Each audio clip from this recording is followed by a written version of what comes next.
যখন বাসা থেকে ইউনিভার্সিটি পর্যন্ত যাই অনেকটুকু সময় রাস্তায় চলে যায়। এই সময়টার মধ্যে কিন্তু যদি আমার ওয়াশরুমে যেতে হয় আমার ডেফিনেটলি পাবলিক রেস্টরুমগুলো ইউজ করতে হয়, কিন্তু সাধারণত দেখা যায় যে ওইটা অ্যাভয়েড করা হয়। সবচেয়ে বড় ইস্যু হচ্ছে একটা হাইজিন ইস্যু।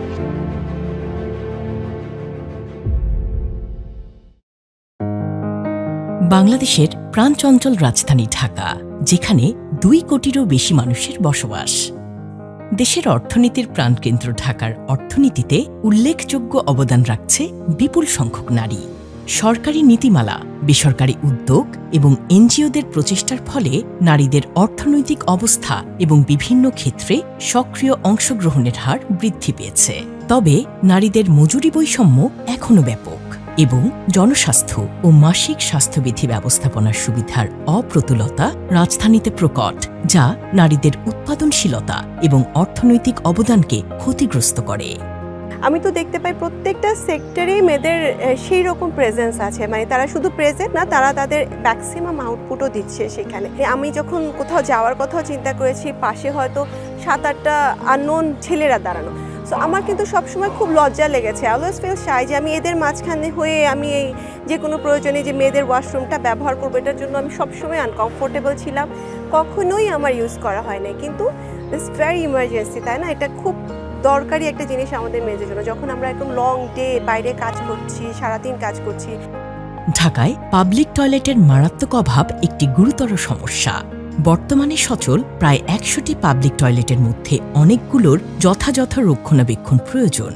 বিশেষ করে এগুলোকে নারী বান্ধব করা প্রয়োজন, যাতে নারীরা স্বাচ্ছন্দ্যে মাসিক স্বাস্থ্যবিধি ব্যবস্থাপনার ক্ষেত্রে চ্যালেঞ্জের সম্মুখীন না হন। আমাদের যে বিশেষ সময়গুলোতে যে আমাদের যদি টয়লেটের দরকার পড়ে, আমরা কিন্তু আসলে ওইভাবে যেতে পারি না, কারণ আমাদের আশেপাশে হয়তো অ্যাভেলেবেল নেইও। তারপর যে কটা এখন আমাদের দেশে হয়েছে, কিন্তু সত্যিকার অর্থে সেগুলো আসলে যাওয়ার উপযোগী না। প্রথমত হাইজেনিক না, সেফটি সিকিউরিটি নেই। টয়লেটগুলো বেশিরভাগ সময় দেখা যাচ্ছে দুটো একসাথে, পুরুষদের টয়লেটটা মহিলা টয়লেটটা পাশাপাশি। আমার একটা গর্ভবতী মেয়ে আছে, সেও তো অনেক সমস্যায় পড়ে, যেতে পারে না, টয়লেট যেতে পারে না, যেতে ইচ্ছে করলেও যেতে পারে না, কারণ ছেলেদের ভয়ে যেতে পারে না। অনেক সময় অনেক সমস্যায় পড়া যায় মেয়েরা, তার জন্য নিরাপত্তা একটা পাবলিক টয়লেটের দরকার। পরিষ্কার টয়লেটের অভাবে দীর্ঘ সময় টয়লেট চেপে রাখার ফলে মূত্রনালীর সংক্রমণ ও অন্যান্য গুরুতর স্বাস্থ্য সমস্যা হতে পারে। আমাদের 8 ঘন্টা রাস্তায় কাজ করতে হয় যানবাহন নিয়ে এবং রোড ম্যানেজমেন্ট নিয়ে। বিভিন্ন স্পেসে আমাদের ডিউটিগুলো হচ্ছে যেখানে ওয়াশরুম নেই, তো ওয়াশরুমগুলো আমাদের জন্য প্রয়োজন।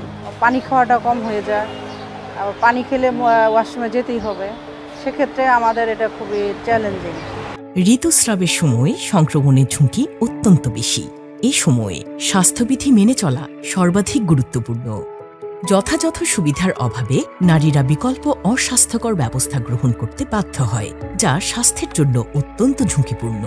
মাইয়ার আর কয়টা দিন তো কষ্ট যাই, নারীর আর ব্যবস্থা থাকার দরকার। এরপরে মনে করো যারা আমরা তো কষ্ট করি, সেটা আর কি করা যাইব। আর এখন আমরা তো আর মনে করো টয়লেট আর রাস্তার মধ্যে এত কিছু পাওয়া যায় না, রাত্রি বেলে যাইতে হয়।